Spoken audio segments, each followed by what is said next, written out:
Welcome to Asia Outlook. I'm Melody, and I'm here to report the top stories from around Asia.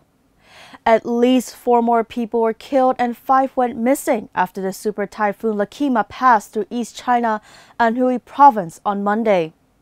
Packing strong winds and heavy downpours, more than 2 million people were urgently transferred and taken to safety by the local government.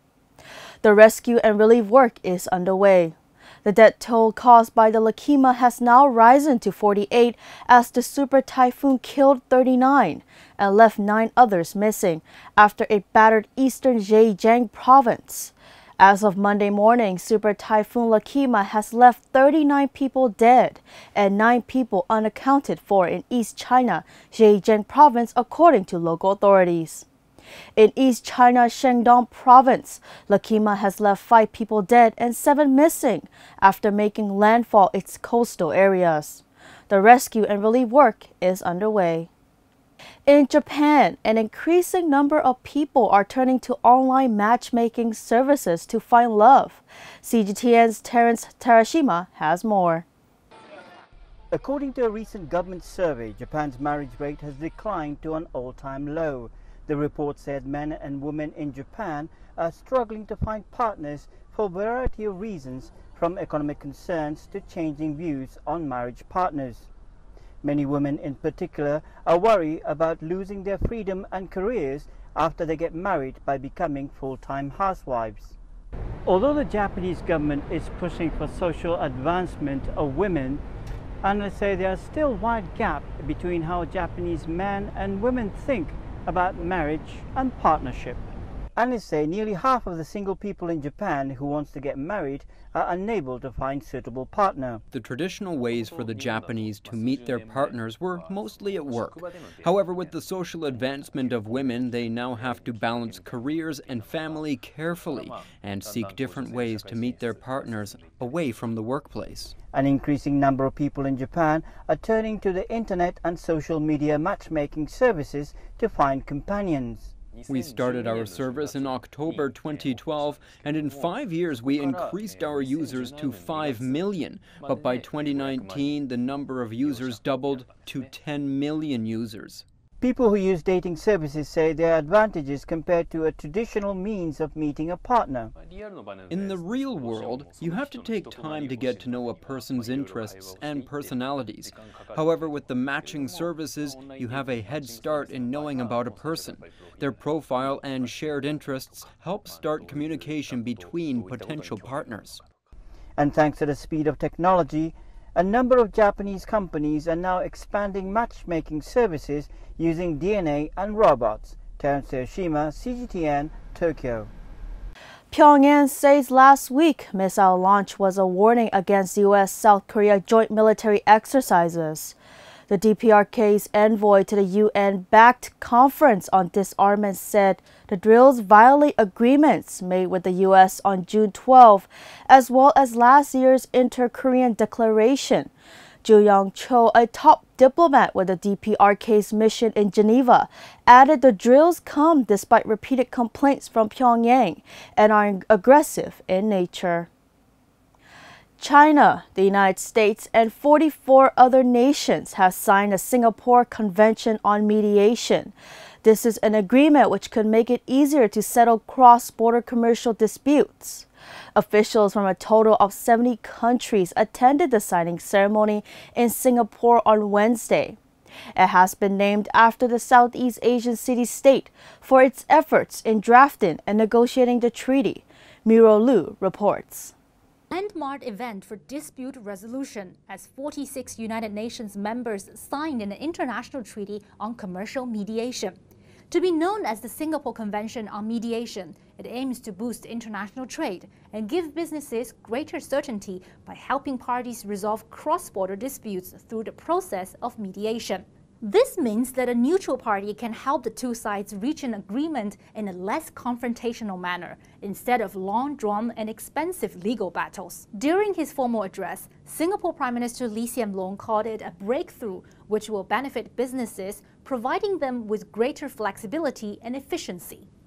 The Singapore Convention on Mediation is the missing third piece in the International Dispute Resolution Enforcement Framework. Businesses will benefit from greater flexibility, efficiency, and lower costs, while states can enhance access to justice by facilitating the enforcement of mediated agreements. The United Nations representative Stephen Mathias termed the treaty as innovative, adding that it will ensure the global acceptance of mediation as a dispute settlement mechanism. Uncertainty surrounding the enforcement of settlement agreements had been identified as a main obstacle to the greater use of mediation. The Convention sets the standards for enforcing and invoking settlement agreements, the requirements for reliance on settlement agreements, and the grounds for refusing to grant relief. Dispute resolution experts echoed Mathias' sentiments, saying that the convention will promote the use of mediation, especially in Asian countries, where it has existed as a means of settlement method for centuries. You know, I am very optimistic about the future of mediation. I think it's tremendously impressive that we had so many signatories to the convention on its opening day. This augurs well for the future of that enactment and also general support for the concept of mediated settlement agreements. Having the UN treaty named after Singapore cemented the Republic's reputation as a haven for international dispute resolution. During the Singapore Convention Week, apart from the signing ceremony today, the International Insolvency Federation opened its first office outside of London for the first time, and an international dispute complex, the Maxwell Chambers Suites, is also scheduled to open. Miro Lu, CGTN, Singapore. Pakistan's foreign minister says the country will not resort to military action amid recent Kashmir tensions, but it has halted its main train service to India and banned Indian films to keep up the diplomatic pressure. Pakistan last week said it would downgrade diplomatic ties. It was in response to India's recent move to revoke the special constitutional status of Indian-controlled Kashmir. On its part, New Delhi has urged Islamabad to review its decision to downgrade diplomatic ties. In a written statement, India said its action in Kashmir are an internal matter aimed at developing the region. Now to Afghanistan, where authorities say 14 people have died, with 145 others wounded after a suicide bomb attack in western Kabul. The explosion shattered windows far from the blast site. The Afghan Interior Ministry says a man detonated a bomb in his car at a security checkpoint outside police headquarters. The Taliban has claimed responsibility for the attack, the second in Kabul in as many days. Violence is surging across Afghanistan as the U.S. and Taliban attempt to negotiate a peace deal. This is Asia Outlook broadcasting from Myanmar International Radio. You can visit our website at miradio.com.mm. You can also listen to our radio programs live on the website. If you're on FM, make sure you catch us on 96.1 FM in Yangon, 96.5 in Mandalay, 96.7 in Naypyidaw. You can also download MI Radio app on both iOS and Android devices for your own convenience.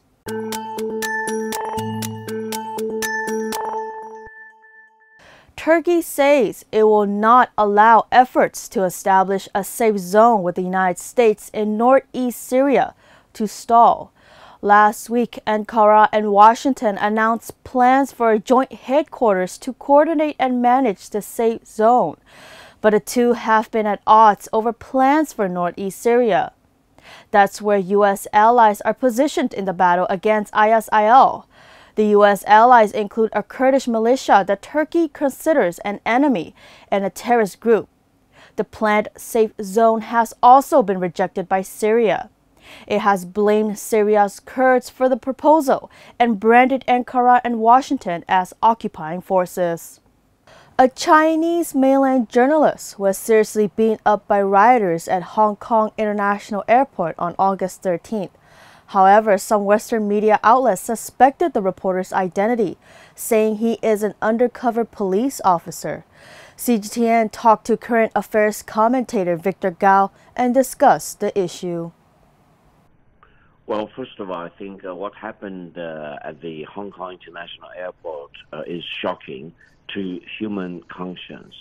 And because of the violence, disruption, lynching, and illegal restraining of human beings, etc., I think the whole Hong Kong airport has become a huge crime scene, and lots of things need to be done to bring these criminals to justice. Now, the Western reports about what happened at the Hong Kong airport not only are wrong and misleading, but also they smack double standards, and also they are kind of distortion of the facts. Now, it is very clear that two persons have been attacked and wounded and restrained illegally, and whether they are journalists or other entity, that's actually immaterial to what had happened. Purely from a legal perspective, what had happened to these two persons are completely illegal and criminal activities. And the Western reports should report these things as they are, rather than try to whitewash it or minimize it or change the nature of it. And this really shows that there are motivations with such reports, and they are pursuing other goals rather than objective reporting of the things on the ground as they happen, and they want to change the nature of such events to tilt to their own political ideological motivation. Let's now take a closer look at the living conditions of indigenous peoples in Asia and the Pacific. The UN says there are some 260 million indigenous people in the region. That's 3/4 of the world's total. However, the poverty rate of indigenous people in the region is 3 times higher than the average rate in all of Asia. These people make up over 15% of the world underprivileged. They often experience displacement, with many uprooted from their traditional territories. Dropout rates are also high among indigenous people due to a lack of educational programs in their languages. Beijing warned Washington of countermeasures if it goes ahead with a plan to deploy missiles in the Asia-Pacific region. A senior official from China's foreign ministry strongly criticized the U.S. withdrawal from the Intermediate Range Nuclear Forces Treaty. Opposed to the U.S. deployment of intermediate range missiles in the Asia-Pacific region, and if should that happen, China will be forced to take strong countermeasures. And so in that respect, we call on the U.S. to exercise restraint. And as I said, we also call on our neighbors to exercise prudence in not allowing the U.S. to deploy missiles on their territories. The INF Treaty, signed by the U.S. and the Soviet Union back in 1987, collapsed completely last week. Washington has since invited China and Russia to negotiate a new arms production deal, but Beijing rejected that. China says all of its land-based intermediate-range missiles are installed on its own territory, proving its military policy is defensive. This is Asia Outlook, broadcasting from Myanmar International Radio. You can visit our website at mradio.com.mm. You can also listen to our radio programs live on the website. If you're on FM, make sure you catch us on 96.1 FM in Yangon, 96.5 in Mandalay, and 96.7 in Naypyidaw. You can also download MR Radio app on both iOS and Android devices for your own convenience.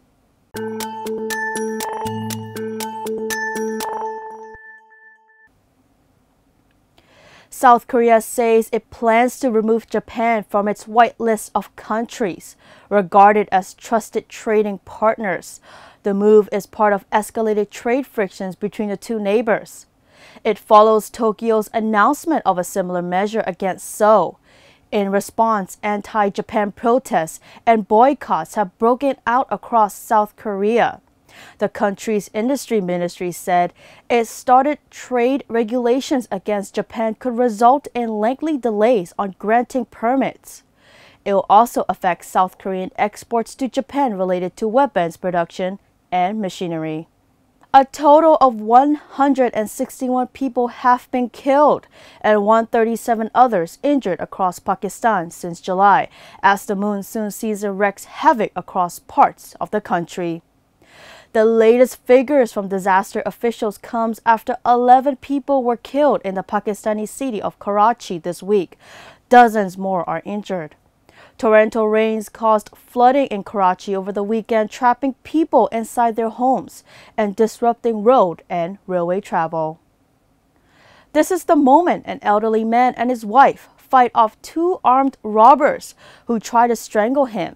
Shammu Gavel, 75 years old, was sitting outside his farmhouse at Karayam in southern India on August 11th. As he resisted and tried to free himself from the man, his wife, Santamari, 68 years old, came out, hearing the commotion. Though the men were wielding machetes, the couple threw chairs and other objects at them and forced them to retreat. The couple sustained only minor injuries.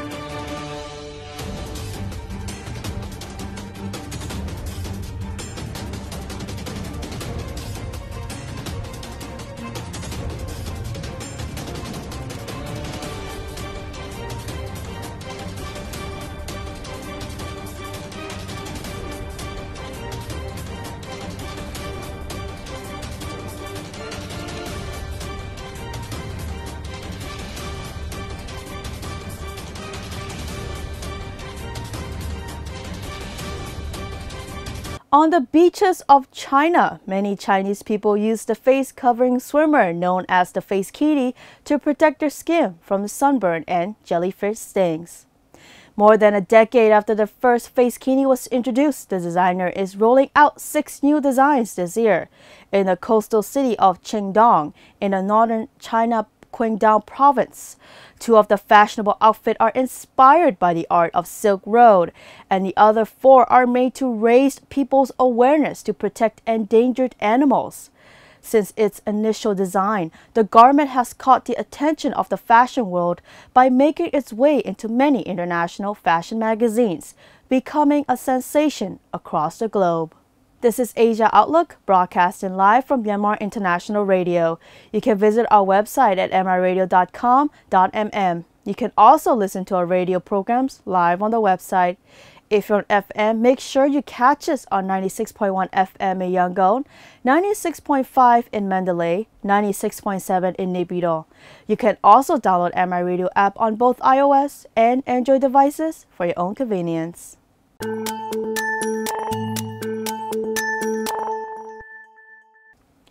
Paradisa Zoo announced the birth of twin giant pandas on August 8, a species considered vulnerable by nature preservation groups. The mother Hao Hao, a panda loaned to the park by China in 2014, is taking care of the 2 little pink shrimps with extraordinary love. The twins are the 2nd and 3rd pandas delivered at the park, following the birth of Tian Bao in June of 2016. Meanwhile, the zoo mentioned the twins were born on the 8th day of the 8th month, noting that the number is considered lucky in Chinese culture.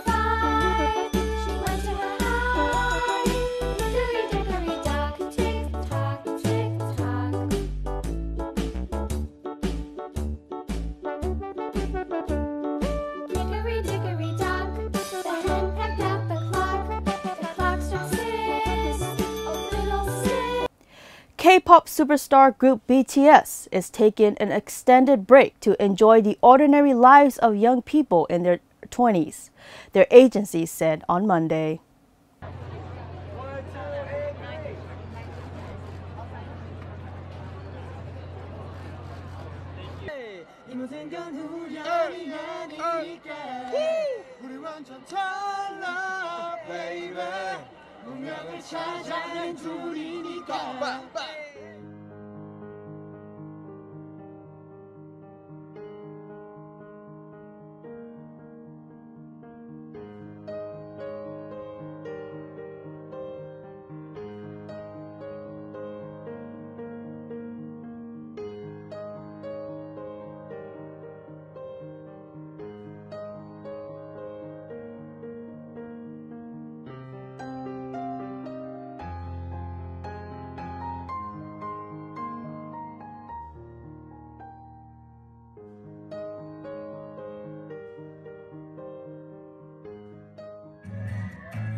Yonhap News Agency reported that the Democratic People's Republic of Korea seems to be seeking the resumption of working-level nuclear talks with the U.S.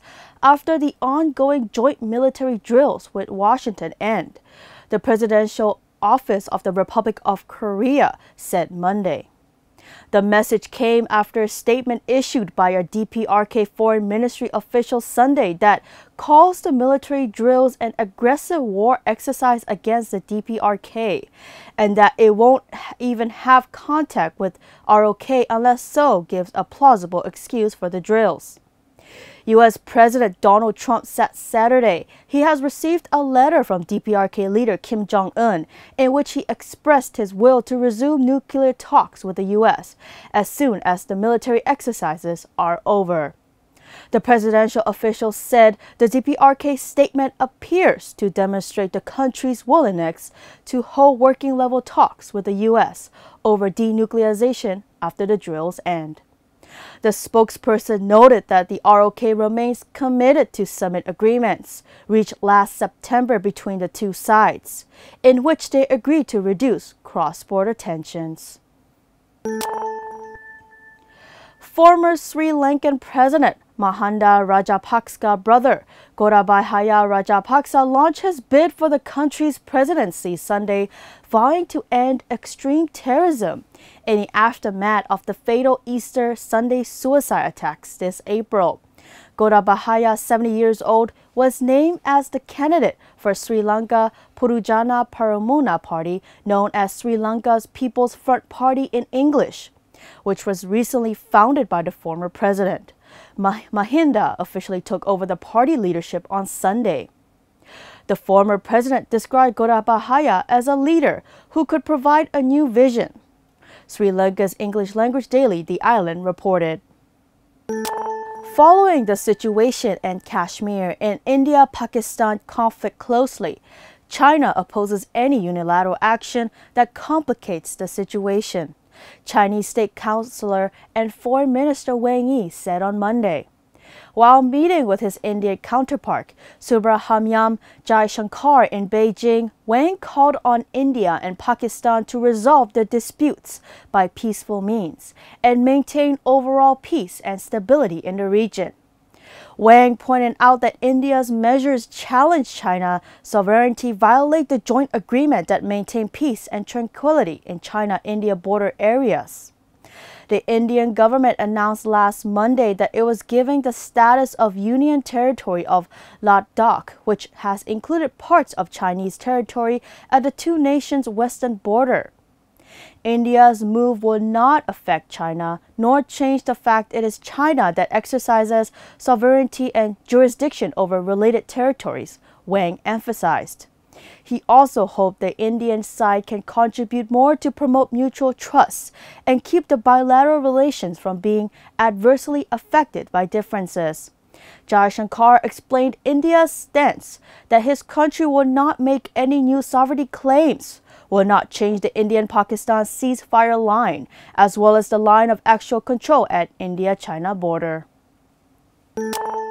On August 12, World Elephant Day, Singapore announced that it will impose a blanket ban on a domestic sale of elephant ivory and products from September 1, 2021, as the government tightens its campaign against illegal wildlife trade. The announcement followed 2 years of consultations with non-government groups, ivory retailers, and the public. Authorities in the city-state made their largest ever seizure of smuggled ivory last month, impounding a haul of nearly 9 tons of contraband tusk from an estimated 300 African elephants, valued at $12.9 million US. The illegal cargo was discovered in containers shipped from the Democratic Republic of the Congo to Vietnam via Singapore. The cargo also included a huge stash of pangolin scales. Singapore has banned international trade in all forms of elephant ivory products since 1990. Such items could be sold domestically if traders could prove they were imported before that year or acquired prior to the inclusion of the relevant elephant species in an international convention protection endangered species. Singapore's National Parks Board banned the sale of elephant ivory and products with effect from September 1, 2021. Violators face a jail term of up to 1 year and fines on conviction. South Korean President Moon Jae-in said Monday that his country's response to Japan's export curbs should not be emotional, but cool-headed and long-minded. His comment came after Japan removed South Korea earlier this month from its whitelist of trusted export partners, which are given preferential export procedure. Japan tightened regulations last month on its export to South Korea of 3 materials vital to make memory chips and display panels. South Korea, in response, also dropped Japan off its whitelist of trusted export partners earlier in the day. During a meeting, Moon expressed his respect and thanks to the South Korean people who resolutely went against Japan's economic retaliation, but sought not to damage the friendly relationship between peoples of the two countries. That is the end of international news. Now we take a look at what is happening around Myanmar with our local news.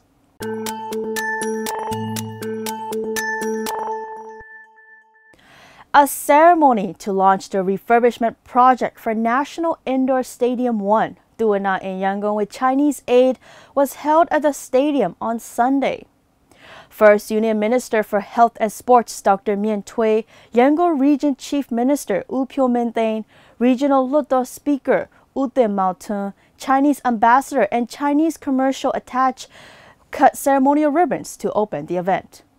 Speaking at the launching ceremony, Union Minister Dr. Mien Tui expressed gratitude for renovating the stadium, which is an image of Myanmar Sports Society with modern sports equipment, as an indication of close bilateral friendship between Myanmar and China.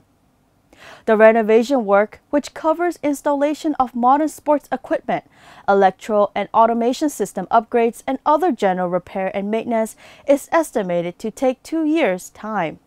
Afterwards, Yangon Region Chief Minister U Pyo-min and Chinese Ambassador delivered separate addresses.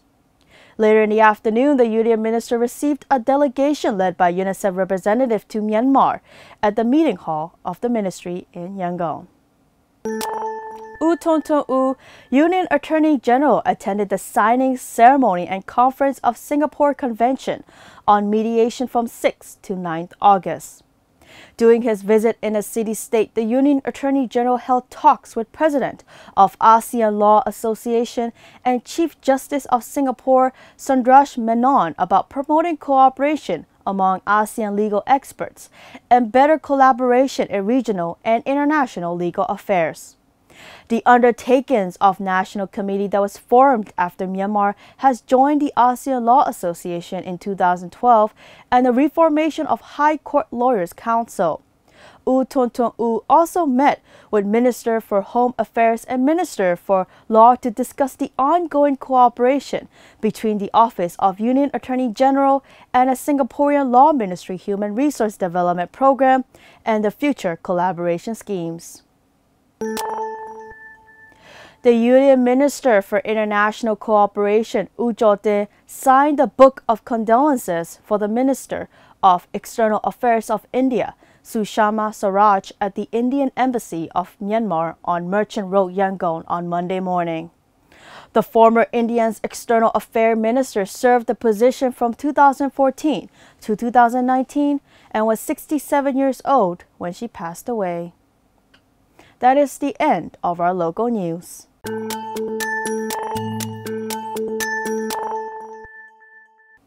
And that's all we have for today's Asia Outlook on MI Radio. Thank you for being with us. I am Melody. We'll be back next week. Until next time.